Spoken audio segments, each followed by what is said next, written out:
নবী আমার বলেন, কিয়ামতের ময়দানে ইসরাফিলের সিংহার ফুৎকারে যখন মানুষগুলো কবর থেকে উঠবে, আমি মুহাম্মদুর রাসূলুল্লাহ সবার আগে আমার কবরটা বিদীর্ণ হয়ে যাবে। আমি মুহাম্মদুর রাসূলুল্লাহ সবার আগে কবর থেকে উঠে দাঁড়াবো। সুবহানাল্লাহ। আমি সবার আগে কবর থেকে উঠব। এরপরে অন্যান্য নবীরা উঠবে। এরপরে সকল মানুষগুলো কবর থেকে জিন্দা হয়ে উঠবে, কবর থেকে দাঁড়ায়া যাবে। আপনারা বলেন তো, ওই কবর থেকে উঠার পরে হাসরের ময়দানে আল্লাহ তাআলা একটা আদালত কায়েম করবে, একটা মঞ্চ কায়েম করবে, বিশ্ব আদালত। সেই আদালতে আল্লাহ তাআলা সকল হাসরবাসী, সকল মাখলুকাতের কি করবেন? বিচার করবেন।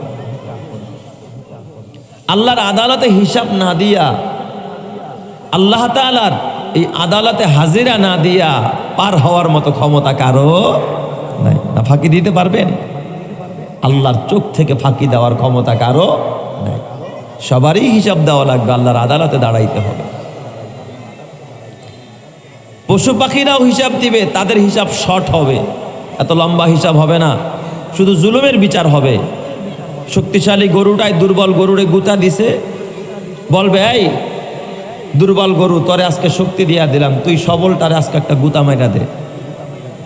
দুর্বল কুকুরে শক্তিশালী কুকুরে কামড় মারছে দুনিয়াতে, বলবে তুই ওরে একটা কামড় দিয়া দে, বাস তোদের বিচার শেষ। এরপর বলবে কুনু তুরাবা, তোরা মাটি হয়ে যা।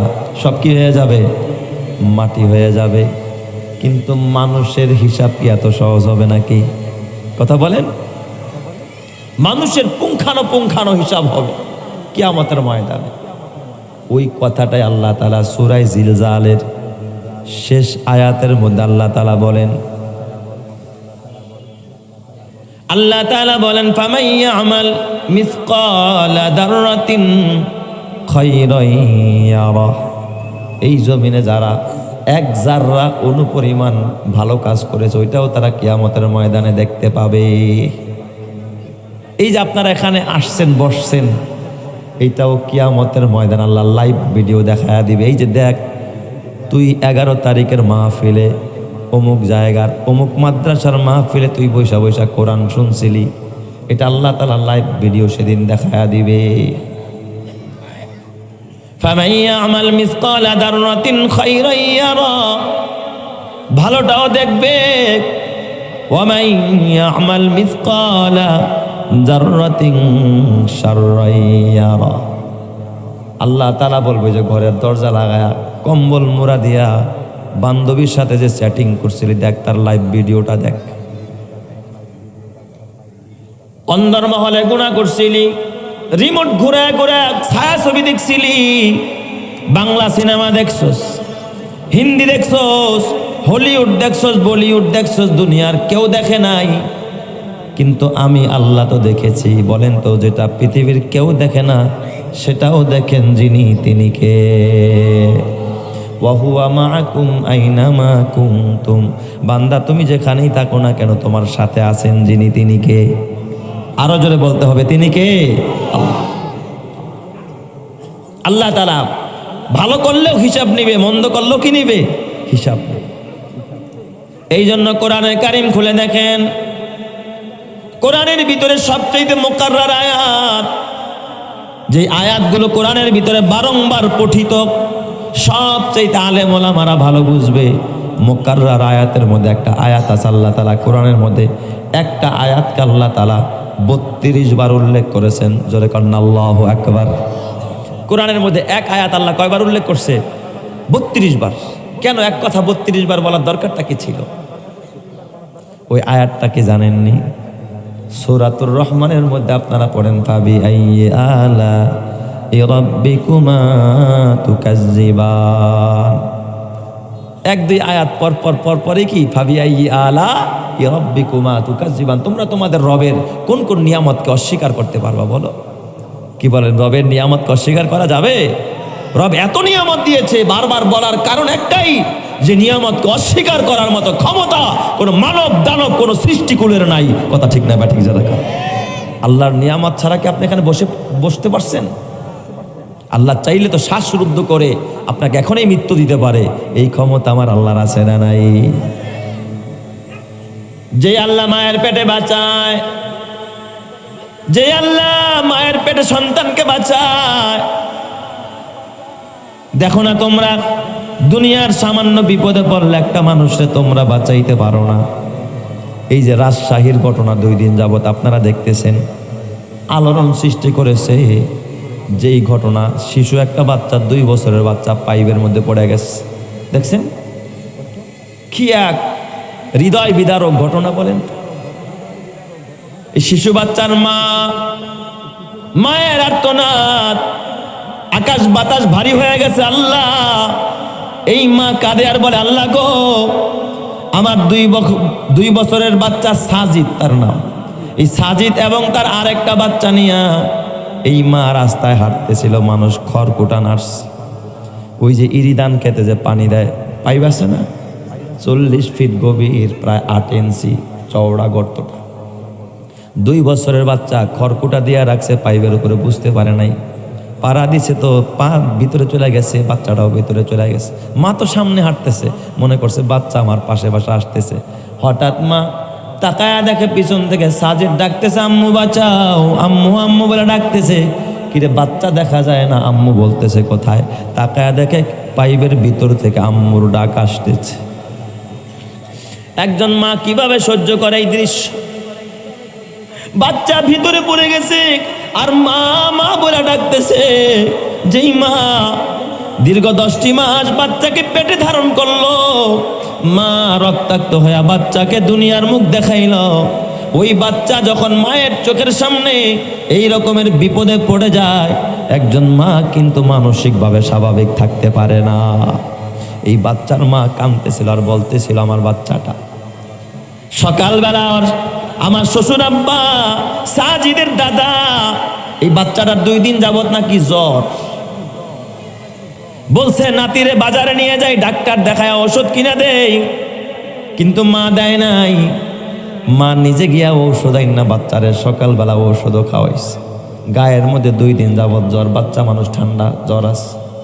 এই জ্বর অবস্থায় আজকে প্রায় 30 ঘন্টা 32 ঘন্টা পার হয়ে যায়।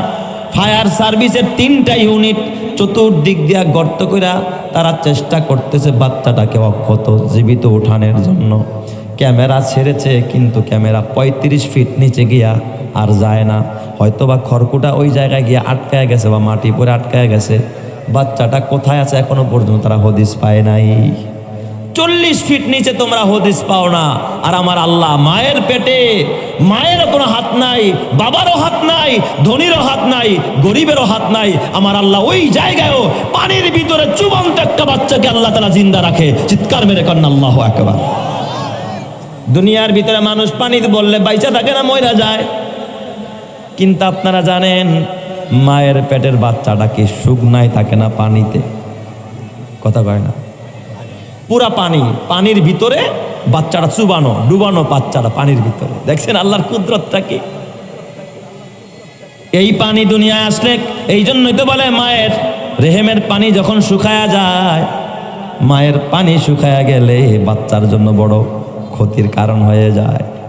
যেই পানি দিয়ে আল্লাহ মাকে মায়ের পেটের মধ্যে বাচ্চারে বাঁচায়, ওই পানি দুনিয়াতে আসলে তার বিপদের কারণ হয়ে যায়।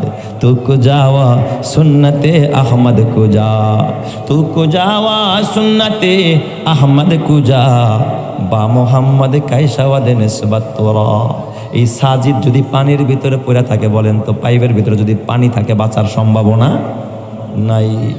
শুকনা থাকলে হয়তো হাত পাও ভাঙ্গা হইল, বাঁচার সম্ভাবনা আছে। তাহলে মায়ের পেটে পানির ভিতরে আল্লাহ বাঁচাইলেন, আর শুকনা আইসা সামান্য পানির ভিতরে মানুষের মৃত্যু হয়। ঠিক না বেঠিক জোরে কন? তাহলে বলেন তো হিসাব নেওয়ার মালিক কে? আল্লাহ। তো আল্লাহ তাআলা কোরআনে 32 জায়গার ভিতরে আল্লাহ তাআলা এই আয়াত আনছে, ফাবি আই আলা রাব্বিকুমা তুকাজ্জিবান। এক কথা আল্লাহ 32 বার বলছে, আরেকটা কথা আল্লাহ তাআলা 13 বার বলছে। কোরআন রিসার্চ করেন, খুলেন হাফেজ সাহেবরা, একটা কথা আল্লাহ 13 বার বলছে কোরআনের মধ্যে। সুবহানাল্লাহ জোরে কোন সবাই? ওই আয়াতটা কি জানেননি? ইন্নাল্লাহা সারিউল হিসাব। আল্লাহ দ্রুত হিসাব সমাধান করবেন।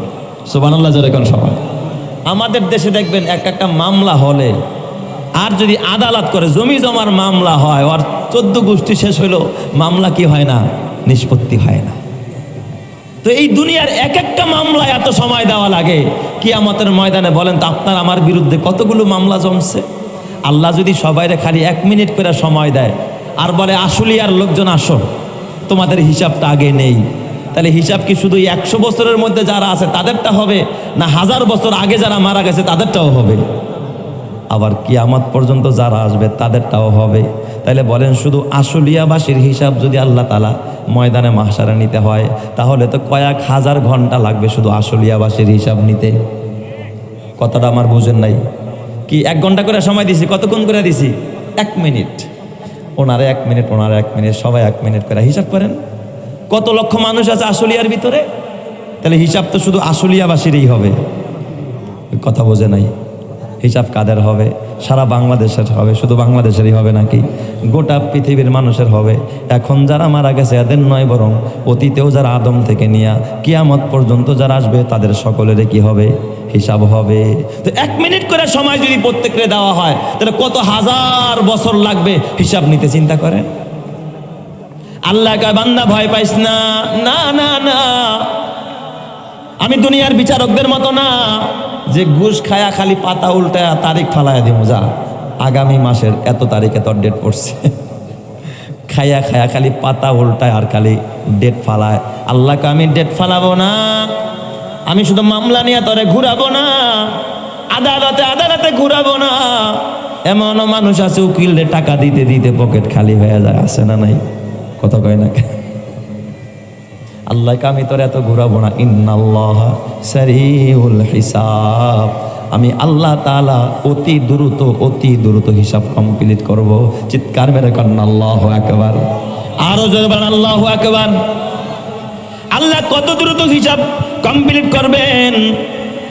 কয় ফজরের 2 রাকাত সুন্নত নামাজ পড়তে যতক্ষণ সময় লাগে, আমি আপনাদের কাছে জানতে চাই ফজরের 2 রাকাত সুন্নত নামাজ পড়তে কতক্ষণ সময় লাগে? হ্যাঁ, কথা কয় না? 5 মিনিট সর্বোচ্চ। আর যারা মোটামুটি স্পিডে পড়ে ওকে তো 3 মিনিটের বেশি লাগার কথা না। এই ফজরের 2 রাকাত ফরজ না, ফরজে তো একটু লম্বা কেরাত পড়ে। ফজরের 2 রাকাত সুন্নত পড়তে যতক্ষণ টাইম লাগবে, এতক্ষণ টাইমের মধ্যে আল্লাহ গোটা হাসরবাসীর হিসাব কমপ্লিট করে ফেলাই দেবে। সুবহানাল্লাহ। আর একটু জোরে কোন, যদি কেউ শুই না ফেলায়। হয় নাই? জোরে কোন আল্লাহু আকবার। নারায়ে তাকবীর, নারায়ে তাকবীর। কত দ্রুত আল্লাহ তাআলা হিসাব কমপ্লিট করবে। আমার বাবা, আল্লাহ তাআলা ওই দিন হাসরের ময়দানে সমস্ত হাসরবাসীকে আল্লাহ 4 ভাগে ভাগ করবেন। কয় ভাগে? 4 শ্রেণীতে আল্লাহ বিভক্ত করবেন। আল্লাহর হিসাবটা কেমন হবে, কেমন হিসাবটা আপনি দিবেন, আপনি কোন শ্রেণীতে পড়েন এটাও বোঝা দরকার। আল্লাহ তাআলা হাসরের ময়দানে সমস্ত মানুষকে কয় দলে ভাগ করবে? 4 দলে ভাগ করবে। প্রথম প্রকার মানুষ হলো যারা বিনা হিসাবে জান্নাতে যাবে, এরা ভিআইপি। হাসরের মাঠের একদল ভিআইপি মেহমান থাকবে, ভিআইপি। এদের কোনো ইমিগ্রেশন নাই। প্রধানমন্ত্রী, রাষ্ট্রপতি এরা যখন দেশ থেকে আরেক দেশে যায়, এদের কি পাসপোর্ট চেক করে নাকি?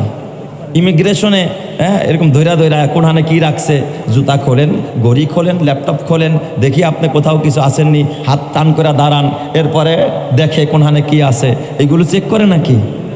না। এয়ারপোর্টে যায় দেখেন একটা পাবলিকদের জন্য ঢোকার রাস্তা আর একটা ভিআইপি রাস্তা, ওখানে কোনো চেক ঠেক নাই, ডাইরেক্ট গাড়ি ঢুকাই দিছে ভিতরে। কয় প্রধানমন্ত্রী ভিআইপি ঢুকে গেছে এয়ারপোর্টের ভিতরে।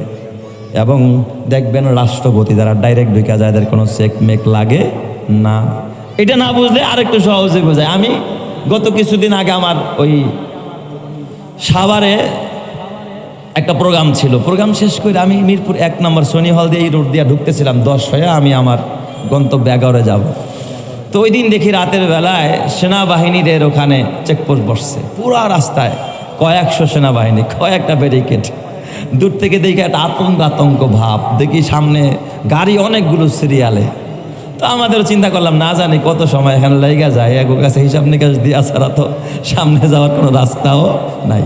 ওরা লাইট দিয়ে এক একজনে দেখে, গাড়ি সাইড করে, কোনোটার দেখি ব্যাগ ডালা খোলা, কোনোটার হাতল খোলা, ভিতরে ব্যাগ খুলতেছে, এইটা চেক করে ওইটা চেক করে, এখানে হাতায়, কোমরে হাতায়, এই ব্যাগ বের করেন ওটা বের করেন।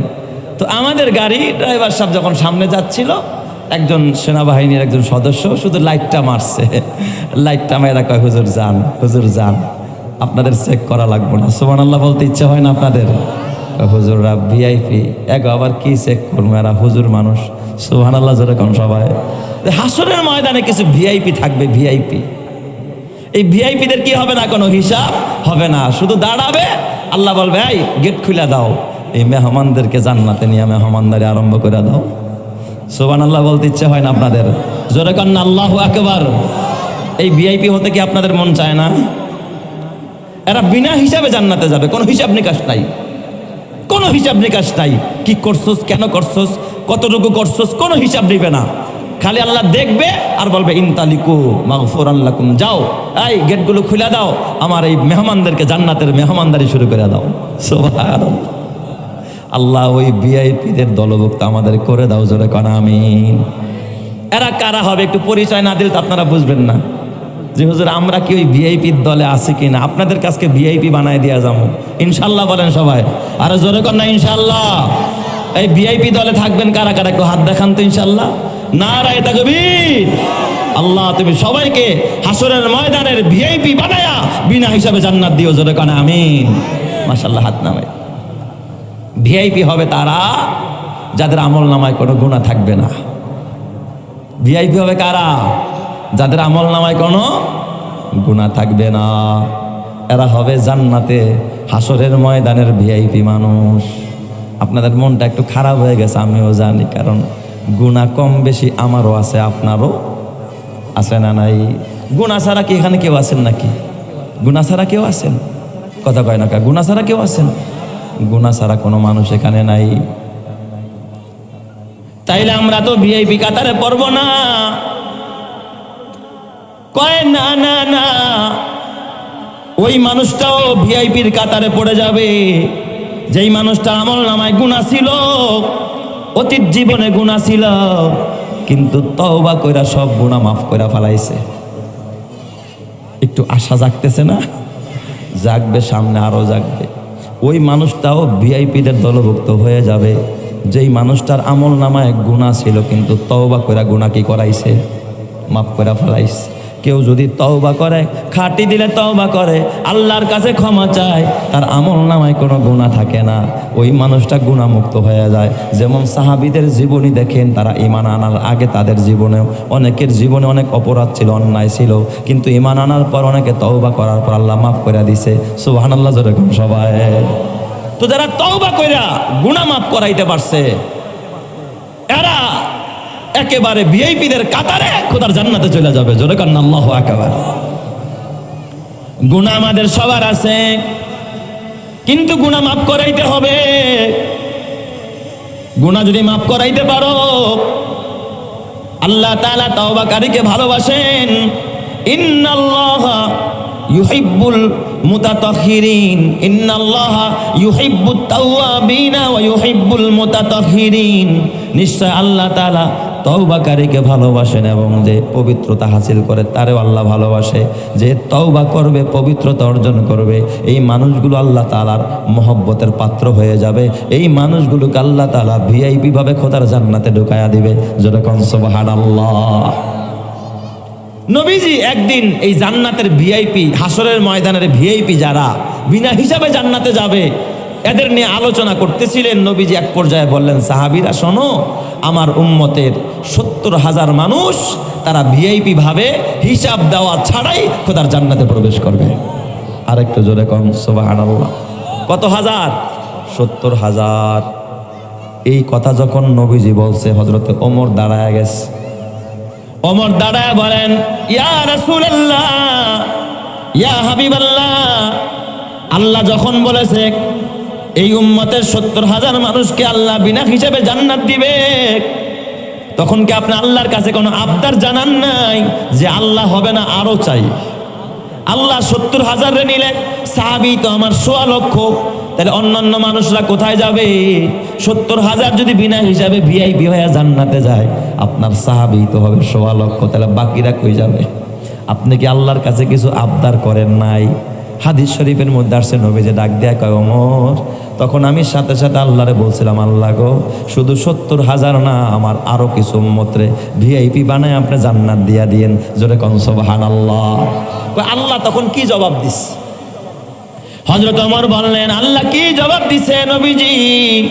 নবী ডাক দেয়া কয়, ওমর রে, আল্লাহ তাআলা, আমি যখন আবদার জানাইলাম, আল্লাহ গো, আমার আরো কিছু মানুষকে ভিআইপি ভাবে জান্নাত দাও, আমার আল্লাহ ডাক দেয়া কয়, হাবিব আমার, আমি যেই 70,000 রে জান্নাত দিব, প্রতি 1,000-এর সাথে আরো 70,000 করে দিম।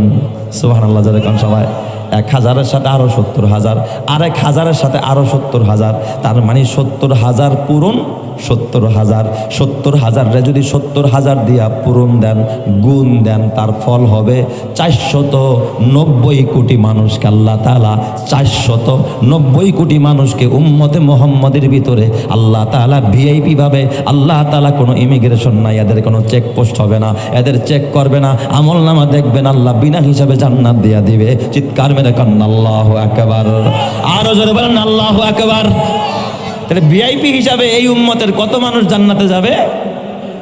490 কোটি মানুষ। মুখস্থ করেন, কত মানুষ? 490 কোটি। লাখ না মিয়া, 490 কোটি, প্রায় 500 কোটির মতো মানুষ এরা ভিআইপি হিসাবে জান্নাতে যাবে। এই ভিআইপি জান্নাতের একজন জান্নাতি আল্লামা আব্দুল হামিদ পীর সাহেব মধুপুর, চিনে নেন ভিআইপি জান্নাতি কারা? এ আমার বাবা, এই সমস্ত মানুষগুলো ভিআইপি হিসাবে, হিসাব ছাড়া বিনা হিসাবে আমার আল্লাহ জান্নাত দিয়া দিবেন। আল্লাহ ওই ভিআইপিদের কাতারে আমাদেরকেও শামিল করো, জোরে কোন আমিন।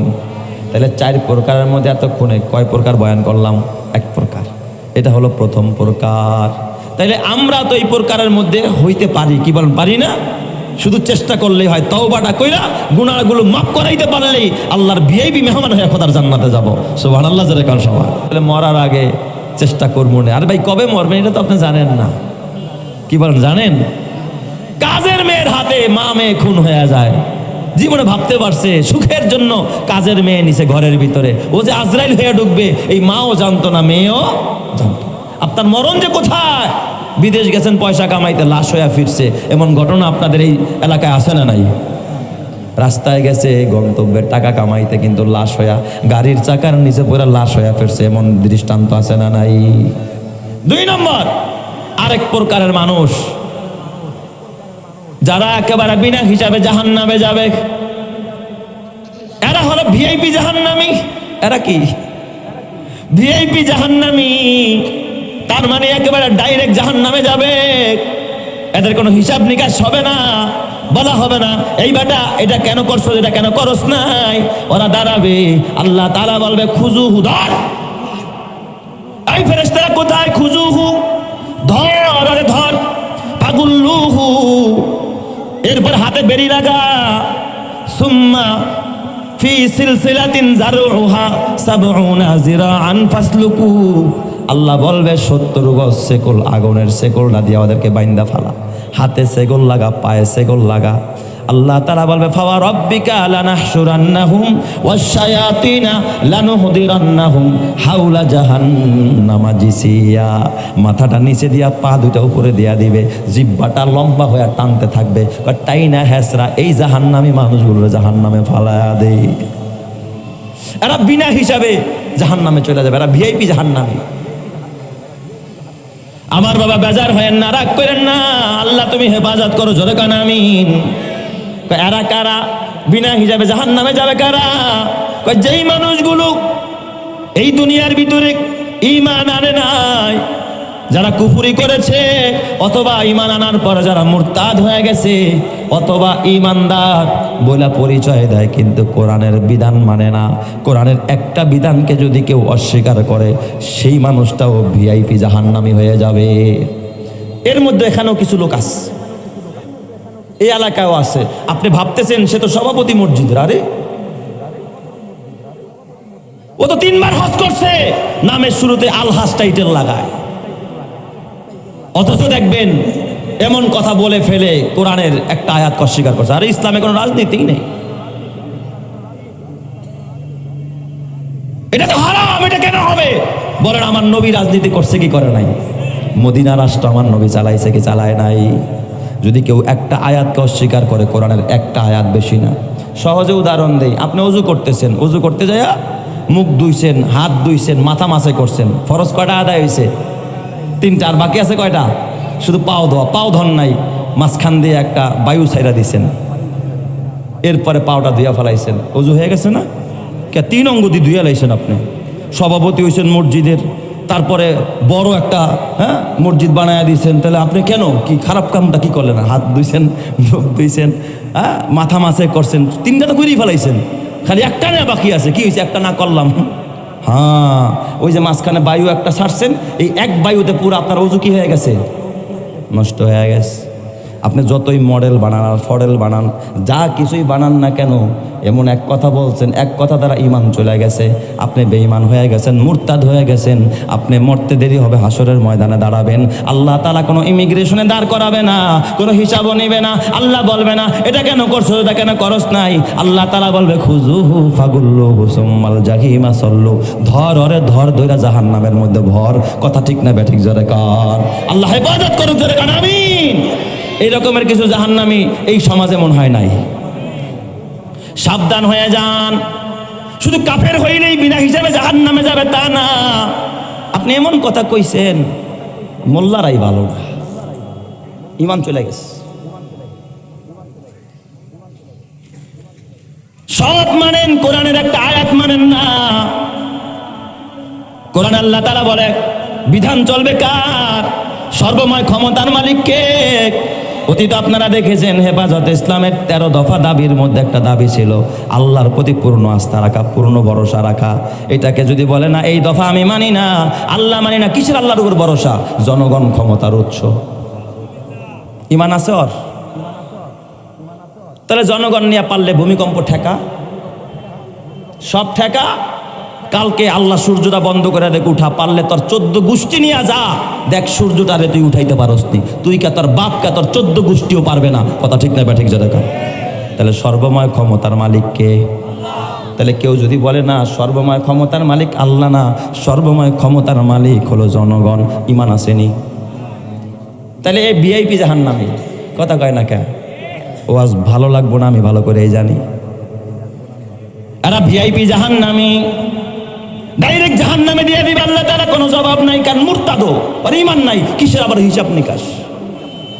3 নাম্বার আল্লাহ, এ আমার বাবা, 3 নাম্বার ওই মানুষ যার হিসাব হবে, যার কি হবে? হিসাব হবে। যাদের হিসাব হবে আর আবার 2 ভাগে বিভক্ত। 1 ভাগের মানুষ যাদের হিসাবটা আল্লাহ তাআলা একটু সহজ করে করবেন, আরেক প্রকারের মানুষের হিসাবটা আল্লাহ একটু কঠিন করে করবেন। তার মানে 3য় নম্বরের হলো ওই মানুষ যাদের হিসাব হবে, কিন্তু হিসাবটা কি হবে? সহজ হবে। কথা কন না কে? হিসাবটা কি হবে? সহজ হবে। আল্লাহর নবী কয় যাদের হিসাব সহজ হবে এরাও জান্নাতে যাবে। সুবহানাল্লাহ। যাদের হিসাব সহজ হবে এরাও কই যাবে? জান্নাতে যাবে। এরা কারা? কাদের হিসাব সহজ হবে?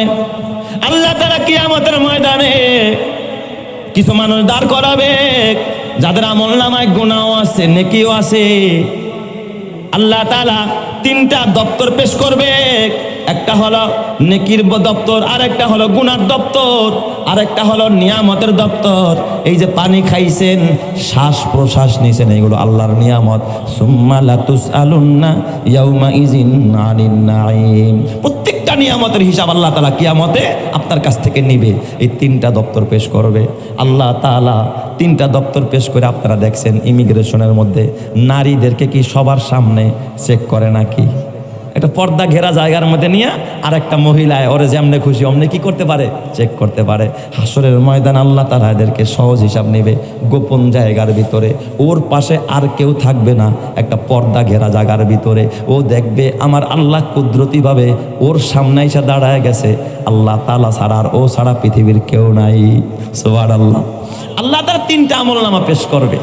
فمن يعمل مثقال ذرة خيرا يره ومن يعمل مثقال ذرة شرا يره।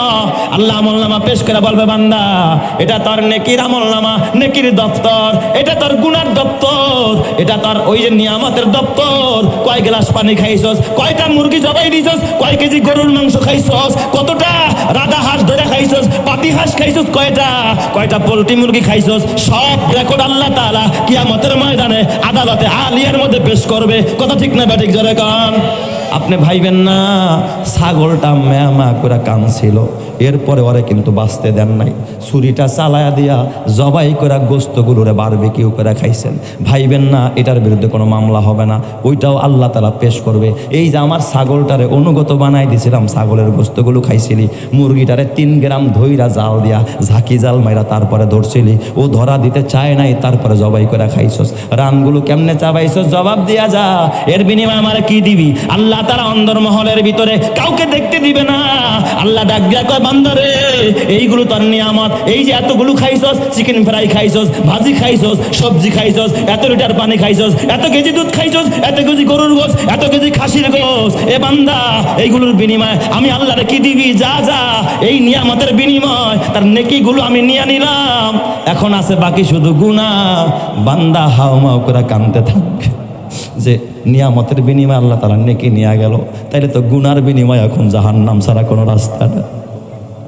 আল্লাহ তাআলা ডাক দিয়া বলবে বান্দা, ও বান্দা গোপনে কেন ডাকছি জানোস নি?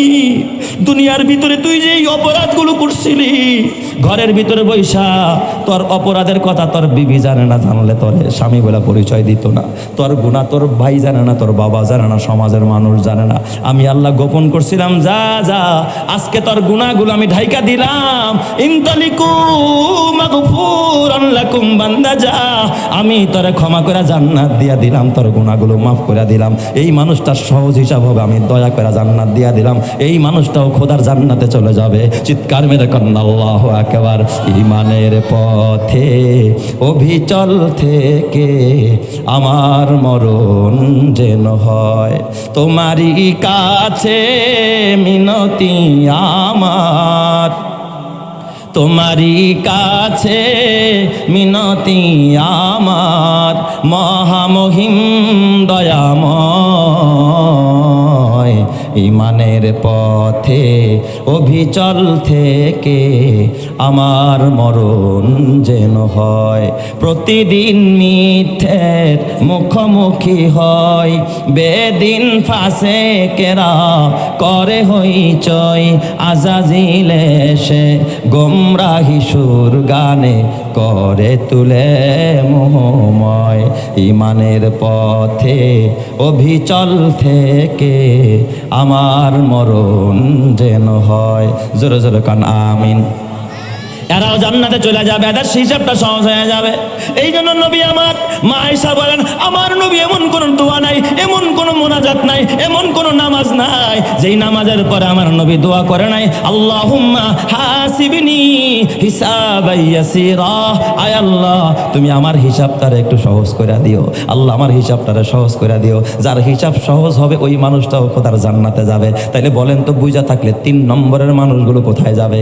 জান্নাতে। প্রথম প্রকার জান্নাতি, দ্বিতীয় প্রকার ডাইরেক্ট জাহান্নামী, তৃতীয় প্রকারও জাহান্নামী। এই জান্নাতি বাকি আছে কয় প্রকার? চতুর্থ প্রকার, যাদের হিসাবটা কঠিন হয়ে যাবে, এদের হিসাব গোপনে নিবে না। আল্লাহ তাআলা জিজ্ঞেস করে, এই নাফরমান, এই অন্যায়টা এই মানুষটারে কেন খুন করছিলি বল। আল্লাহ যদি কাউরে একবার জিজ্ঞাসা করে বসে কেন করছিলি, কেন, এই কেন শব্দ যদি আল্লাহ বলে বুঝতে হবে ওর আর নাজাত নাই, ওর মুক্তি নাই, ও ডাইরেক্ট কোথায় যাবে? জাহান্নামে যাবে। ওর আটকায়া ফেলবে আল্লাহ তাআলা যদি কেন শব্দটা একবার বলে ফেলায়। আর যদি কেন না বলে কয় যা যা, দুনিয়া তো ঢাকছিলাম, আজকেও ঢাইকা দিলাম, দয়া করে তোরে জান্নাত দিয়া দিলাম, তবে এটা পাওয়ার জন্য একটা ওসিলা লাগবে। আর যদি কেন বলে বসে, বান্দা এটা কেন করছিস, এটা কেন করস নাই, এই কথা বললে আটকায়া গেলেন। আল্লাহ তাআলা যদি বলে কেন করছিলি, এরপরে আল্লাহ তাআলা বলবে গুনাহ কেন করছিলি, কয় না আল্লাহ আমি করি নাই, কয় হ্যাঁ করছস, কয় না করি নাই, কি কও তুমি আল্লাহ। আল্লাহ তাআলা ফামাইয়া আমাল মিসকালা দাররাতিন জাফামাইয়া আমাল মিসকালা দাররাতিন খায়রান ইয়ারা, আল্লাহ তাআলা আমলনামাটা ওর সামনে পেশ করে দিবে। আল্লাহ তাআলা বলবে ইকরা কিতাবাকা কাফা বিনাফসিকাল ইয়াউমা আলাইকা হাসিবা, তোর আমলনামা তুই পড়। ও ডান হাত আগায় দিবে। আল্লাহ এত বড় দুঃসাহস, ডান হাত আগালি আল্লাহ তাআলা ডান হাতটাকে ধইরা ঘাড়ের মধ্যে এই জায়গায় ঢুকাইয়া দিবে। ডান হাত আর আগাইতে পারবে না, বাম হাত আগাবে। আল্লাহ তাআলা বাম হাতটাকে এদিক দিয়ে বুকের মধ্যে দিয়ে ঢুকাবে, পেছন দিয়ে বের করে দিবে। পিছন দিয়ে আল্লাহ তাআলা বাম হাতের মধ্যে আমলনামা দিয়ে দিবে। বান্দা চুজে পিঠে পড়বে, ডাক দিয়া বলবে মালি হাজাল কিতাব, আরে আমলনামার কি হলো?